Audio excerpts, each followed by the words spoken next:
আমি কেনেকে 1% আসন কেনেকুৱা হৈছে আমি এতিয়া শিৱসাগৰত ইয়াত বেছিভাগতে আমি গণশক্তি অসম গণ পৰিষদে আমি হাতে হাত ধৰি আগবাঢ়িছো কিন্তু ইয়াত দেখিছো ইয়াত মানে কি প্ৰতিদ্বন্দ্বিতাত না ৰাইজৰ দল আছে জাতীয় পৰিষদেতো প্ৰাৰ্থিত্বই দিয়া নাই না কংগ্ৰেছ আছে কোনো নাই গতিকে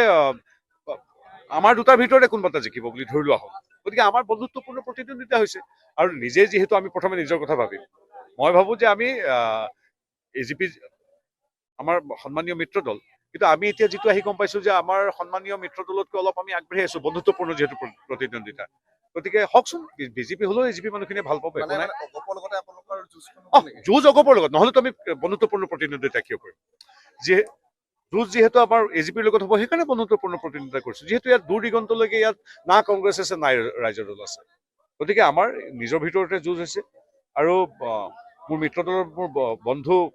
সকলে 40 বছৰে আমাৰ শক্তিশালী সম্পৰ্ক আছে এজিপি আৰু বিজেপিৰ মাজত মোৰ বন্ধুসকলে কেতিয়াও বেয়া নাপায় যেতিয়া মই ক'ম যে বন্ধু আমি বিজেপিয়ে জিকিম দিয়া সেইটো বেয়া নাপায় কোনো